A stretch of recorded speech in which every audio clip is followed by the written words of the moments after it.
So Adolf Hitler Rupp was a big fucking white supremacist piece of shit bitch. He was a fucking loser, low life. He was like the old establishment figure. He wouldn't get any black players on the team. So there's a story about Tim Bassett. He was a former broadcaster and professional basketball player who played in the American Basketball Association and the NBA. Bassett was a muscular 6'8" forward when he attended Georgia from 1971 to 1973. While he was playing at Georgia, Tim Bassett had encountered a racist dimension of American culture. So this is Rick Pitino calls UK the Roman Empire of college basketball. The Roman Empire, right? White supremacists, white supremacy held out for a long ass time, and it's like a religion around here. It's a big fucking, in Kentucky is like one of the most dumbest, poorest, lowest health care, lowest education, most pollution, most insanity, lowest teeth, most child deaths and child abuse cases, most animal abuse, the most poverty, one of the poorest states in the union. So it's no surprise when white supremacists are running shit, they don't tend to care about the overall well-being of their citizens. So you have Tim Bassett, who was playing for Georgia, and he had this racist encounter with Adolph Rupp. And so, let's see, Claude Felton, the Associate Athletic Director for Communications at Georgia, said that the university had only a handful of black athletes before Bassett. One of Bassett's teammates, Ronnie Hogue, became the first black athlete to play a major sport at Georgia in 1970. The first time Bassett and the Bulldogs played Kentucky was a home game on January 17, 1972. So this is the last year. This is the last fucking year Adolph Rupp fucking, is coaching. He coaches for 40 years or so. 72 is the last. So he coaches throughout the 60s, right? Maintains UK as an all-white male institution that it had began as, when it was on at Ashland at Henry Clay's estate. So one of Bassett's teammates, Ronnie Hogue, became the first black athlete to play a major sport at Georgia in 1970. The first time Bassett and the Bulldogs played Kentucky was a home game on January 17, 1972. Georgia won that game 85 to 73, and Tim Bassett had 27 points and 13 rebounds. After the game, the legendary Kentucky coach Adolf Hitler Rupp approached Tim Bassett, and he said that he didn't belong in the Southeast Conference. You're black, you don't belong in the Southeast Conference, the South, right? He didn't say that specifically. Then he says, we'll get you back when you come to Lexington. We're going to get you back, boy. We're going to get you back. How dare you, you black man join the team. And so, again, that's Adolph Rupp. You didn't belong in the Southeast Conference. We're going to get you back when you come to Lexington. And what did Adolph Rupp mean? How did he get him back? When the Bulldogs went to Lexington a month later, they entered the gym to find Tim Bassett hanging in effigy from the ceiling. So they had made a mock figure of Tim Bassett, and they hung him up, a dummy of Will, a protest dummy, so it wasn't actually Tim Bassett being hung, but it was to say, this is what the fuck we think of you. And it was, a protest. I guess they couldn't say they couldn't stop it or whatever, but that's like pretty fucking cold. That's hardcore. That's like the worst effigy a person could do of another person. Like, what else could you, that's like some voodoo doll shit, right? You're trying to envision something bad happening to somebody else, and hopefully somebody gets inspired, by the fucking demonstration and does it for the motherfucker.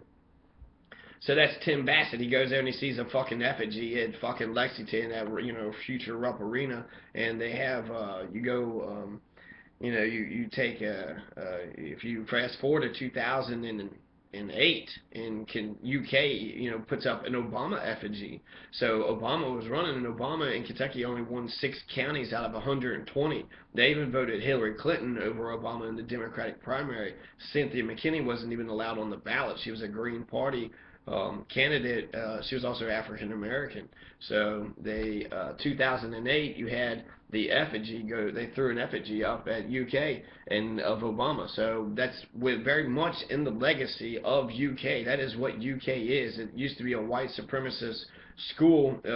You have Adolph Rupp.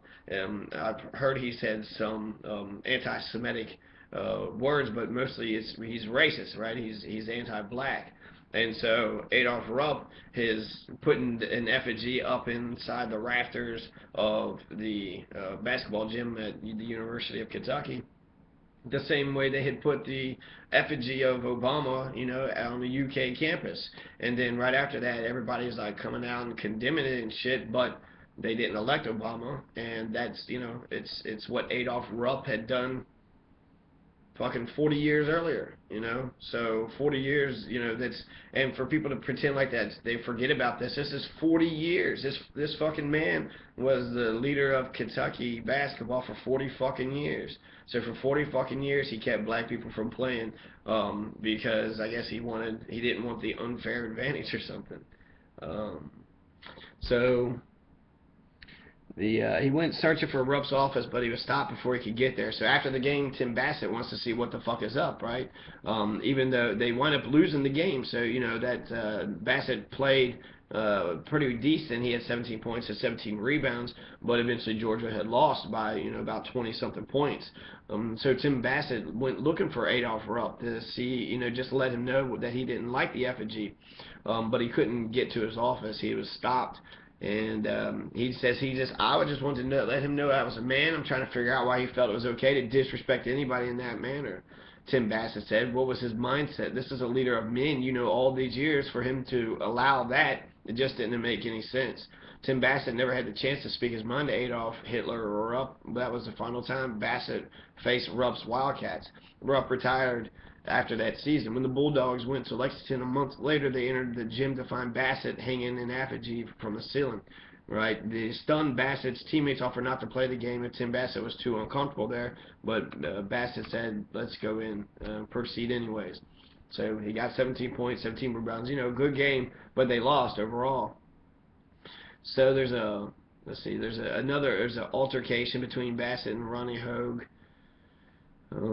After getting repeatedly being hit with a cheap shot after cheap shot, and the referees were doing nothing. It says, Tim Bassett, if a guy hits me one more time, I'm going to take his head off. I can't take it anymore, said Hogue. The referees aren't doing anything.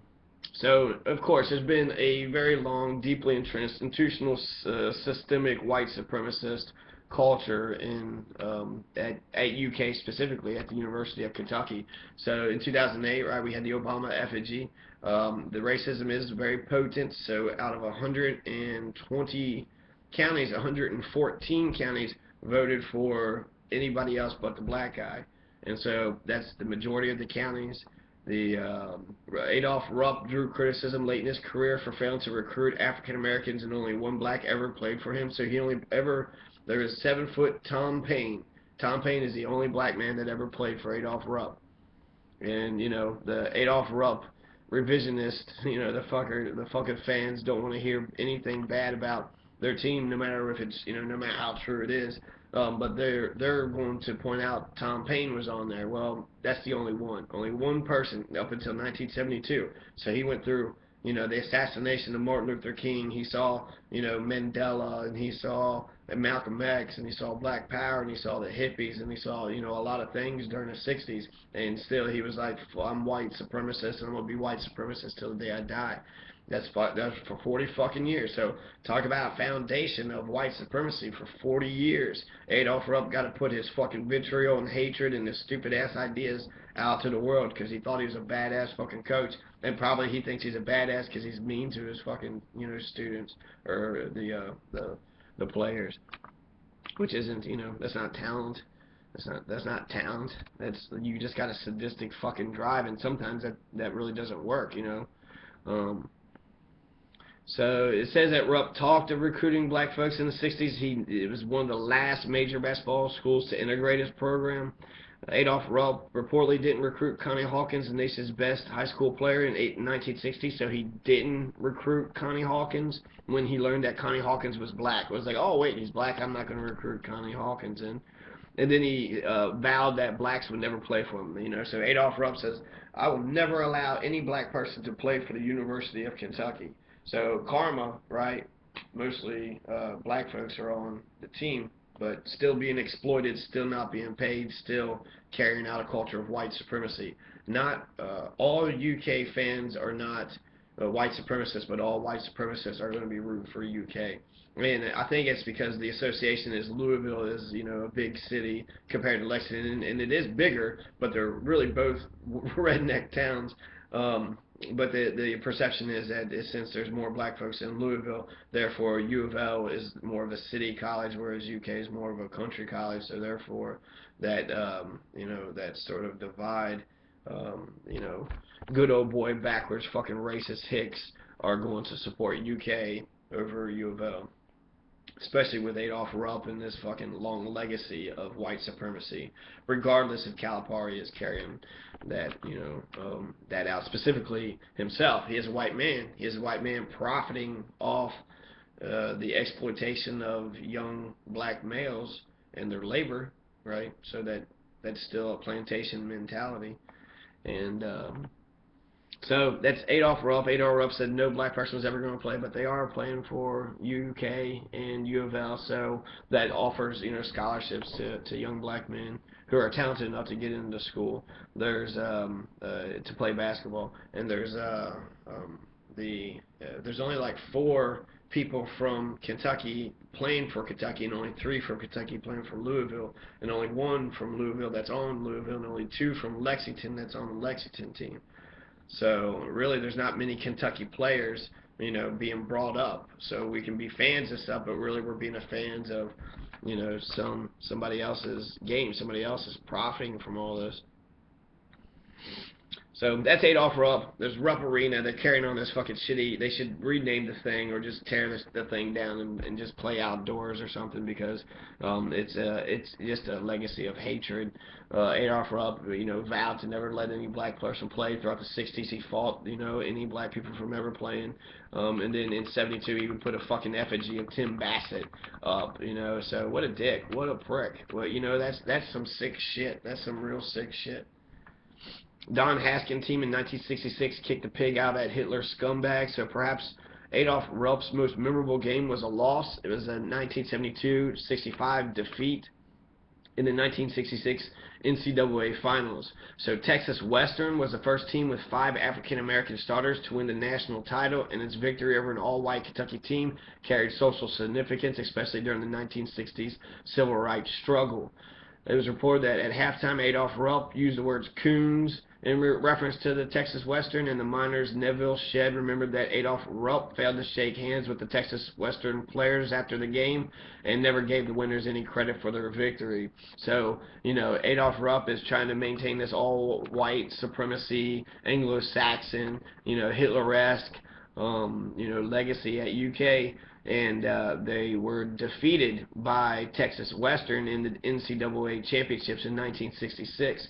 So this would be the heyday of the civil rights struggle. I want to say Malcolm X was shot in 65, and so this would be the year after Malcolm X was shot. And this is Adolph Rupp still saying coons, just using racial epithets for black folks. So not only is he, saying that black people never play, he's like just being a shitty fucking racist, right? Just probably behind closed doors all the time. The game was a turning point for the sport in the minds of many who cast Adolph Rupp as the guardian of the establishment facing the top-ranked University of Kentucky in the championship game. Haskins made history by starting the 5 African-American players for the first time in the championship game against Kentucky's all-white squad coached by Adolph Rupp. The Miners took the lead midway in the first half and never relinquished it, though Kentucky closed it to within a point early in the second half. The Miners finished with 72 points to Kentucky's 65, winning the tournament and finishing the year with a 28-1 record. Later asked about his decision to start 5 African-American players, Haskins downplayed the significance of the decision. So this is Haskins is, Don Haskin is really being humble. Okay, Don Haskin broke a big ass barrier in college basketball by starting all black players, but he's saying that he didn't really actually think about starting all black players. He just wanted to put the best 5 out on the court, and so the best 5 to him happened to be the black players, and that that still is the truth today, and that's where a lot of racism comes from, right? The jealousy of black bodies, and ignorance and fear. So Don Haskins is later quoted as saying that he just wanted to win the game, and he's credited was setting in motion the desegregation of college basketball teams in the South. Though when he wrote the book Glory Road, he didn't expect to become some sort of racial pioneer or to change the world. And in fact, Don Haskins, he said that many times over the last 40 years, he thought that winning the national championship against UK was the worst thing that ever happened to him. He worse said he never won that game because his life would have been a whole lot heck of easier for his players and his fans and his family. So Don Haskins was, he didn't really get the glory he deserved when he won that game.